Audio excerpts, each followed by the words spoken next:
নমস্কার, দেখছেন টিভি9 বাংলা সন্ধ্যা super prime time নিয়ে আপনাদের সঙ্গে আমি তন্নিষ্ঠা রয়েছি, আমার সঙ্গে সম্প্রীতি এবং শর্মিষ্ঠা।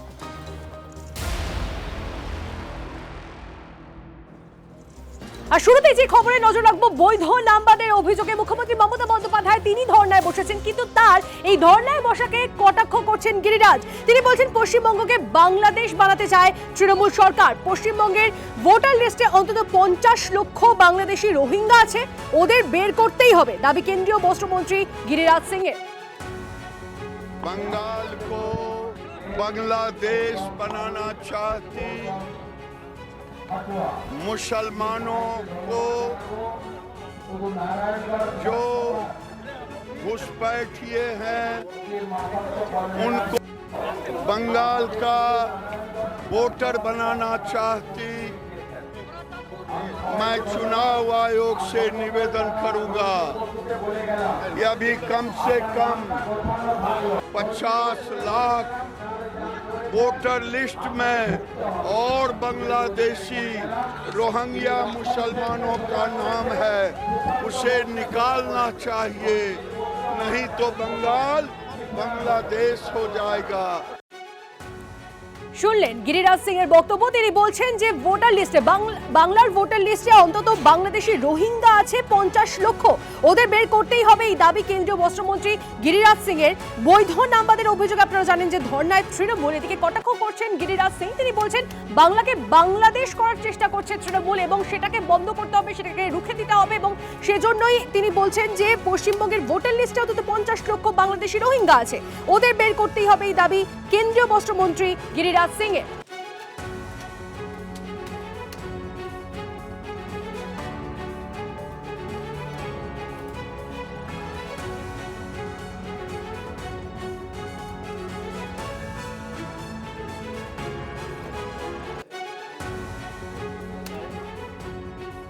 ধর্ণা মঞ্চ বসেছে, সেই ধর্ণা মঞ্চ থেকে বিজেপিকে নিশানা করেছেন তৃণমূল নেত্রী মমতা বন্দ্যোপাধ্যায়, কারণ সেই ধর্ণার একটাই লক্ষ্য, কোনো বৈধ ভোটারের অধিকার যেন কেড়ে না নেওয়া হয়। ফাইনাল লিস্টে অনেক জীবিতকে মৃত বলে দেখানোর অভিযোগ, নির্বাচন কমিশনকে বিজেপির দালাল বলে আক্রমণ মুখ্যমন্ত্রী মমতা বন্দ্যোপাধ্যায়। এই ধর্ণা মঞ্চে পৌঁছে গিয়েছেন তৃণমূলের সর্বভারতীয় সাধারণ সম্পাদক অভিষেক বন্দ্যোপাধ্যায়। আজ বেলা 1:45 থেকে সেই ধর্ণায় পৌঁছে যান মুখ্যমন্ত্রী মমতা বন্দ্যোপাধ্যায়, এবং সেখানে বিধায়ক সাংসদরা উপস্থিত রয়েছেন, বিএলও ঐক্যমঞ্চের পক্ষ থেকে বিএলওরা সেখানে উপস্থিত রয়েছেন, এবং সাধারণ মানুষও সেখানে যাচ্ছেন ধর্ণা মঞ্চের সামনে। তারা শুনতে চাইছেন যে তৃণমূল নেত্রী মমতা বন্দ্যোপাধ্যায় তাদের উদ্দেশ্য করে ঠিক কি বার্তা দেন, কি বলেছেন বিজেপিকে নিশানা করে, শুনবো। যে 22 জনকে এই এসআইআর লিস্টে লজিস্টিক্যাল ডিসক্রিপেন্সি বের করতে গিয়ে মৃত ঘোষণা করেছেন, কিন্তু তারা জীবিত আছেন, লজ্জা রাখার জায়গা নেই। নির্লজ্জ বেহায়া বিজেপি পার্টি অ্যান্ড তাদের দালাল কমিশন। মনে রাখবেন, আমরা ইঞ্চিতে ইঞ্চিতে কাজ করি, তাই আমরা খুঁজে বের করি, তাদের আমি এখানে প্যারেড করাবো। বিজেপি এই নিয়ে ভাবছে না, আগ্রহী নয়, পশ্চিমবঙ্গের মানুষ এই নিয়ে কখনোই ভাবে না। তার কারণ উনি জীবিতদের মৃত বানিয়েছেন বহু সময় ধরে, তারপরে আবার ভোটার লিস্টে মৃতদের জীবিত বানানোর আপ্রাণ চেষ্টা করেছেন। ভোটারদের জীবিত থেকে মৃত এবং ভোটার লিস্টে মৃত থেকে জীবিত, এই ম্যাজিক উনি জানেন, উনি সাধারণ মানুষ নন। এখন সেই ম্যাজিকে বাদ সেধেছে নির্বাচন কমিশন। ম্যাজিশিয়ানের মঞ্চের পেছনের দিকটা পরিষ্কার দেখা যাচ্ছে নির্বাচন কমিশনের আলোয়। এই এখন হচ্ছে এসব পরাজিতের আর্তনাদ, চলে যাবার আগেই হেরে গেলেন। দেখুন, মুখ্যমন্ত্রী মমতা বন্দ্যোপাধ্যায় তিনি বলছেন যে ভোটার তালিকায় জীবিতদের মৃত দেখানো হয়েছে। স্বাভাবিকভাবে নির্বাচন কমিশন তারা বলেছে যদি এই অভিযোগ সত্যি হয় তাহলে যারা এই ঘটনায় জড়িত তাহলে তাদের বিরুদ্ধে ব্যবস্থা নেওয়া হবে, শাস্তি দেওয়া হবে। নির্বাচন কমিশন পুরো বিষয়টি খতিয়ে দেখার আশ্বাস দিয়েছে।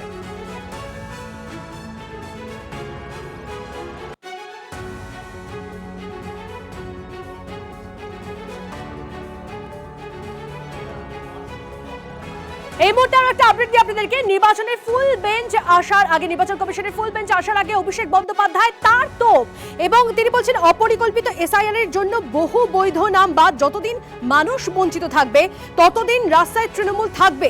ধর্মতলার ধর্ণা মঞ্চ থেকে হুঙ্কার অভিষেকের। ইতিমধ্যেই আমাদের বাংলা থেকে 58 লক্ষ ভোটারের নাম কাটা হয়েছিল, যখন ড্রাফট ভোটার লিস্ট বেরোয় তখন আমরা দেখেছিলাম ডিসেম্বর মাসে।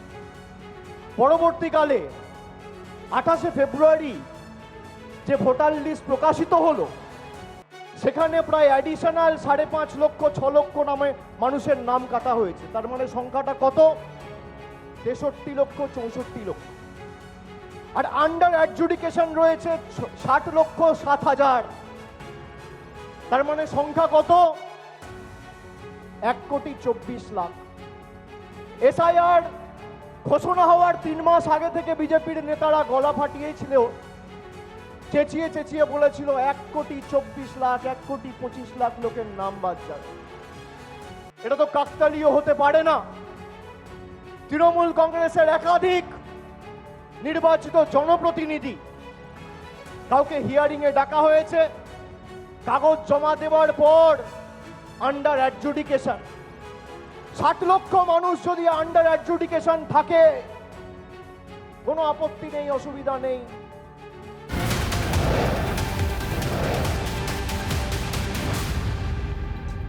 এসআইআর প্রক্রিয়া চলছে, চূড়ান্ত ভোটার তালিকা প্রকাশ হয়েছে, কিন্তু সম্পূর্ণ ভোটার তালিকা এখনো পর্যন্ত প্রকাশ হয়নি। তার কারণ 7.5 লাখ নামের নিষ্পত্তি হয়েছে, এখনো পর্যন্ত বিবেচনাধীন রয়েছে প্রায় 52 লক্ষ। আর এই জায়গা নিয়ে আসবো, শ্রাবন্তী রয়েছেন আমাদের সঙ্গে, আরো ডিটেলস আমরা জানবো। শ্রাবন্তী, এখনো পর্যন্ত এতগুলো মানুষের নাম বিবেচনাধীন রয়েছে, সেক্ষেত্রে কমিশন কি মনে করছে ভোটের দিন ঘোষণার আগে তাহলে সম্পূর্ণ তালিকা কি প্রকাশ করা সম্ভব হবে? সম্প্রতি আজকের বিকেল পর্যন্ত সেই সংখ্যাটা বেড়ে দাঁড়িয়েছে 7.5 লক্ষ। দ্রুততার সাথে কাজ হচ্ছে, যদিও যদি দেখা যায়, আমরা যদি একটু হিসেব করে নিই, এই মুহূর্তে 501 জন জুডিশিয়াল অফিসাররা কাজ করছেন। আগামীকাল থেকে আরও 200 জন আসবেন, তারা ট্রেনিংয়ের পরে আগামী সোমবার থেকে কাজ শুরু করতে পারেন। রোজ যদি 1 লাখ করেও নিষ্পত্তি হয়ে থাকে, তাহলেও সময় লেগে যাচ্ছে 30 দিনের বেশি। এখন যেহেতু এ মাসেই ভোট ঘোষণা করতে হবে এবং ফুল বেঞ্চ আসছে 9-10-এর মধ্যে, তারপর তারা দিল্লি চলে যাবেন এবং তার পরপরই ঘোষণা হওয়া সম্ভব রয়েছে, একটা সম্ভাবনা প্রবল রয়েছে। সেক্ষেত্রে সম্প্রতি সময় সেই অর্থে নেই যে ভোট ঘোষণার আগেই এই বিপুল পরিমাণ যে বিবেচনাধীন কেসগুলি রয়েছে সেগুলিকে নিষ্পত্তি করার। সেক্ষেত্রে কমিশনের যুক্তি হচ্ছে যে যেহেতু মনোনয়নের আগে পর্যন্ত গোটা বিষয়টা লিস্ট প্রকাশ করা যাবে, তাই তারা সেই পর্যন্ত সময় দিতে পারবেন। তবে গোটা বিষয়টা নির্ধারিত হতে পারে আগামী 10 তারিখে, 10ই মার্চ, যেহেতু শীর্ষ আদালতে শুনানি রয়েছে তৃণমূল কংগ্রেসের পক্ষ থেকে, সেখানে নতুন করে আবেদন করা হতে পারে এবং সেখানে শীর্ষ আদালতের বিচারপতিরা এই সম্পর্কে কোনো একটা সিদ্ধান্ত নিতে পারেন। সম্প্রীতি, ধন্যবাদ শ্রাবন্তী, নজর থাকবে আমাদের। এরকম এডুকেশন, এরকম জিনিস তো আমার নলেজে নেই, বাট প্রত্যেক ইলেকশনে কিছু ফর্ম 6 থাকে যেটা শেষ দিকে আসে, যেটা থেকে যায়, এত পরিমাণে থাকে না। ফর্ম 6 কিছু আছে, যেমন আপনার 7 দিন টাইম দিতে হবে, সব দিতে হবে। রুল কি আছে, লাস্ট ডে অফ নমিনেশন পর্যন্ত আপনি অ্যাকসেপ্ট করতে পারেন, কিন্তু আজকে কোন ফর্ম 6 দেবে, কালকে লাস্ট ডে অফ নমিনেশন আছে, তো নিশ্চয়ই ওটা নিষ্পত্তি হবে না ইয়ারও থেকে, ওটা থেকে যায়। এরকম থাকে, কিন্তু এডুকেশন তো কোনোদিন আমার নলেজে নেই। আরো আপডেট দিয়ে আপনাদেরকে, বিচারাধীন ভোটার যারা রয়েছেন তাদের যাচাইয়ের জন্য আরো 200 জন বিচারক আসছেন বলে জানা যাচ্ছে। আপনাদেরকে জানি রাখি, ঝাড়খণ্ড এবং ওড়িশা থেকে 100 জন করে বিচারক আসছেন। এখন বাংলায় 501 জন জুডিশিয়াল অফিসার কাজ করছেন। শনিবার প্রতিবেশী 2 রাজ্য থেকে আসছেন 200 জন জুডিশিয়াল অফিসার। 2 চব্বিশ পরগনা, 2 বর্ধমান, হাওড়া, বীরভূম সহ 8টি জেলার বিচারাধীন নামের নিষ্পত্তি করবেন তারা। তাদের কাজ শুরু করতে আগামী সপ্তাহ লেগে যাওয়ার সম্ভাবনা।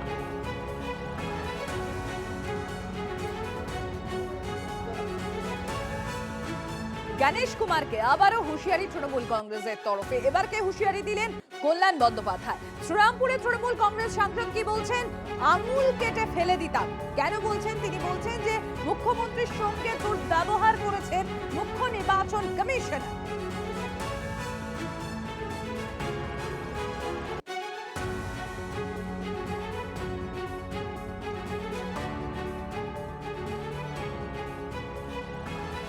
একা একা একা কোনো ব্র্যান্ড নিয়ে নয়, কোনো ন্যাশনাল পার্টির ব্র্যান্ড নিয়ে নয়, শুধু মমতা বন্দ্যোপাধ্যায় বলে এত নেতা তৈরি হয়েছে, এত কর্মী তৈরি হয়েছে।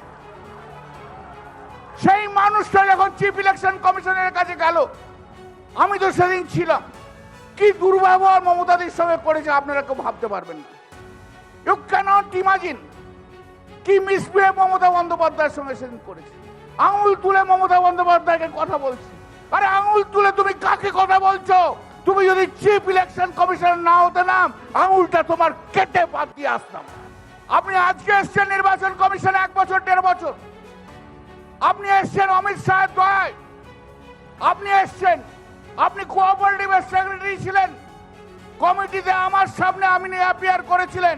আপনার জ্ঞান কত আছে আমার জানা আছে, আপনি কত জ্ঞানী লোক। আপনি কিছু জানেন না, আপনি একটা গোয়ার গোবিন্দ লোক। আমরা টেলিফোনে ইতিমধ্যেই যোগাযোগ করতে পেরেছি কেন্দ্রীয় শিক্ষা প্রতিমন্ত্রী ডক্টর সুকান্ত মজুমদার রয়েছেন আমাদের সঙ্গে। সুকান্ত বাবু, কল্যাণ বন্দ্যোপাধ্যায় তিনি ধর্ণা মঞ্চ থেকে রীতিমতো শাসানি দিয়ে বলছেন মমতা বন্দ্যোপাধ্যায়ের সঙ্গে দুর্ব্যবহার করেছেন জ্ঞানেশ কুমার, মুখ্য নির্বাচন কমিশনার না হলে আঙুল কেটে বাদ দিয়ে দিতেন। আপনার প্রতিক্রিয়া চাইবো।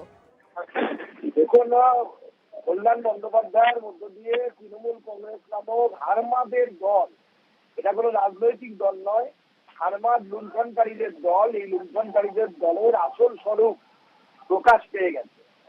এবং কল্যাণ বন্দ্যোপাধ্যায়ের মতো একজন 3rd গ্রেডের লয়ার, সেই লয়ার একজন ইউপিএসসিতে র্যাঙ্ক করা ভদ্রলোককে তার জ্ঞান গম্ভীর নিয়ে প্রশ্ন তুলছে, তাকে গোয়ার গোবিন্দ বলছে এবং আঙুল কেটে নেওয়ার কথা বলছে। এটা প্রমাণ করে দিচ্ছে যে এদেরকে যদি মানুষ আবার ক্ষমতায় আনে তাহলে এরা সাধারণ মানুষের আঙুল কেন হাত পর্যন্ত কেটে দেবে। যারা মুখ্য নির্বাচন কমিশনের আঙুল কেটে নেওয়ার কথা বলতে পারে, তার সাধারণ মানুষের প্রতি তার মনোভাবটা কি? ওনাদের বক্তব্যের বিরোধিতা করলেই কারো হাত কাটবে, কারো গলা কাটবে, কারো আঙুল কাটবে। এই যে মানসিকতা, এই মানসিকতার পরাজয় হবে এবার। তার আগে নির্বাচন কমিশনের উচিত হবে এনার বিরুদ্ধে মামলা করা এবং এই পাগল ছাড়টাকে পাগলা কারণে ঢোকানোর ব্যবস্থা করা। ধন্যবাদ সুকান্ত বাবু। 26শে বিধানসভা নির্বাচনের আগে রাজ্য বিজেপির গোটা রাজ্যে পরিবর্তন রথযাত্রা, সেই রথযাত্রাকে বারবার কোথাও আটকাতে হচ্ছে, থমকাতে হচ্ছে। যেমন পুরুলিয়ায় দেখুন, পুরুলিয়ায় বিজেপির পরিবর্তন রথ ঢোকার আগেই আক্রান্ত বিজেপি। বলরামপুরের রসুলডিতে বিজেপি বিধায়কের গাড়িতে ভাঙচুর করা হয় বলে অভিযোগ। বলরামপুরের বিজেপি বিধায়ক বানেশ্বর মাহাতোর গাড়িতে হামলা চালানো।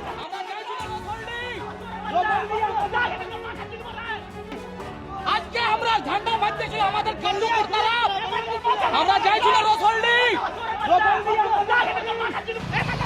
করেছে, আমাদের গাড়িকে ভাঙচুর করেছে, আমাদের কার্যকর্তার উপরে পাথর বৃষ্টি করেছে।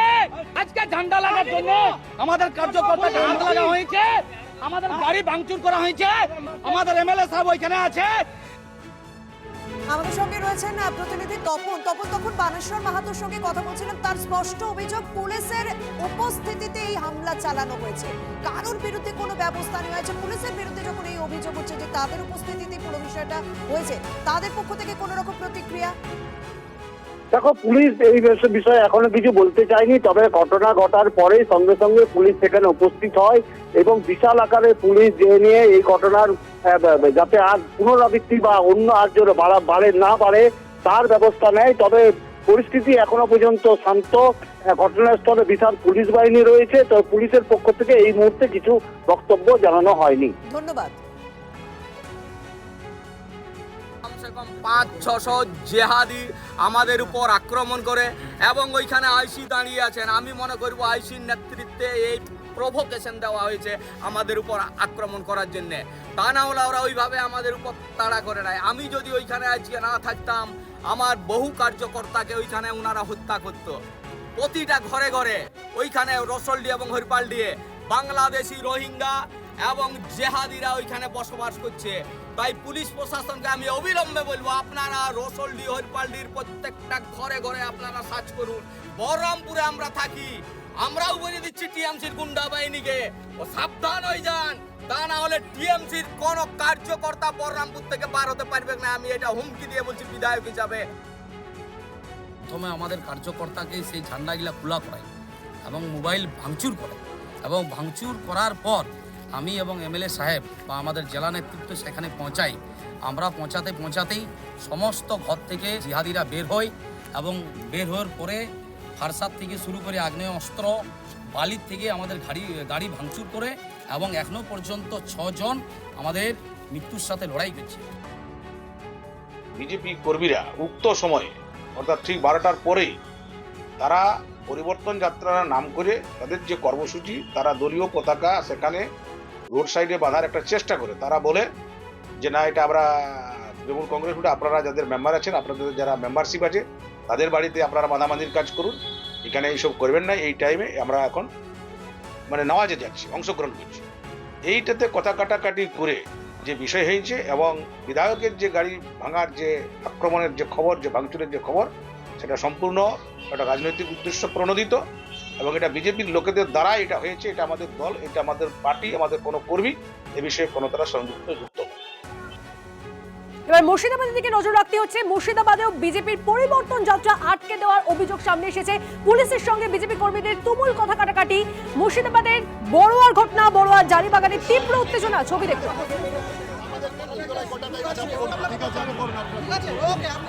উদ্দেশ্য প্রণোদিতভাবে যাত্রা রুখে দিয়েছে এখানকার যে পুলিশ অফিসার আইপিএস আছে, ওকে আমি কোর্টে তুলবো, কালকেই আমি ওর বিরুদ্ধে কেস করছি, ওকে আমি দেখে নেব। বিয়ে করতে হলে বিজেপিকে ভোট দিতে হবে। রাজ্যে বেকারত্বের জ্বালাকে তুলে ধরে তৃণমূল কংগ্রেসকে আক্রমণ বিজেপি বিধায়কের। কি বলছেন তিনি? যে ভাতা দিয়ে চাকরি হবে না। হরিণঘাটের বিজেপি বিধায়ক অসীম সরকার তৃণমূলকে রীতিমতো তুলোধনা করেছেন। শোনাই আপনাদের। সাথী ভালো কথা, লক্ষ্মীর ভান্ডার ভালো কথা, আমি করি না এর বিরোধিতা, কিন্তু যুবসাথী পেলে কি আপনি চাকরি পাওয়া হয়ে গেল? ভাতার দ্বারায় চাকরি পাওয়া যায় না, ভাতার দ্বারায় বিয়েও করা যায় না। যদি বিয়ে করতে চান বিজেপির ভোট দেন, তাহলে বিজেপি আসলে চাকরি পাবেন, বিয়ে থাকা করে সংসার করতে পারবেন। বিজেপি সরকার এলে যে বেকার ছেলে মেয়েগুলোর বিয়ে হচ্ছে না, যারা মাতঙ্গিনী হাজরার মূর্তি বা গান্ধী মূর্তির পাদদেশ থেকে চোখে জল ফেলছে আর তৃণমূলের পুলিশের লাঠি খাচ্ছে, বিজেপির সরকার চলে এলে পরিষ্কার তাদের সেই রোজগারের জায়গাটা তৈরি করে দেওয়া হবে। আর নিশ্চয়ই বয়স হয়ে গেলে, পরিবারকে বড় করতে গেলে বিয়ে করাটা অত্যন্ত গুরুত্বপূর্ণ একটি ফ্যাক্টর। তাই ভাতা দিয়ে তো বিয়ে হয় না। হ্যাঁ, ভাতা লুট করে তৃণমূলের নেতাদের ছেলে মেয়ের বিয়ে হয়। তৃণমূল নেত্রী মমতা বন্দ্যোপাধ্যায়ের নেতৃত্বে মেট্রো ওয়াই চ্যানেলে ধর্ণামঞ্চ, সেখানে অভিষেক বন্দ্যোপাধ্যায় পৌঁছে গিয়ে বেশ কিছু বক্তব্য রাখেন। বলেছেন বিজেপিকে বয়কট করতে হবে, কারণ বাঙালিদের উপর অত্যাচার চালাচ্ছে, শোষণ চালিয়েছে বিজেপি। এবার আর নো ভোট টু বিজেপি নয়, একেবারে সামাজিকভাবে বয়কট করুন। কি বলেছেন শুনুন। যেভাবে বাঙালিকে আপনারা নিপীড়িত, বঞ্চিত, লাঞ্ছিত, অত্যাচারিত, অবহেলিত, শোষিত করেছেন, 2021-এ কিছু সামাজিক সংগঠন বলেছিল নো ভোট টু বিজেপি। আজকে আমরা এই মঞ্চে 10 কোটি বঙ্গবাসীকে সাক্ষী রেখে বলতে চাই, শুধু নো ভোট টু বিজেপি বললে হবে না, এবার বয়কট বিজেপি বলতে হবে। এদের বয়কট করুন, সামাজিক বয়কট করুন।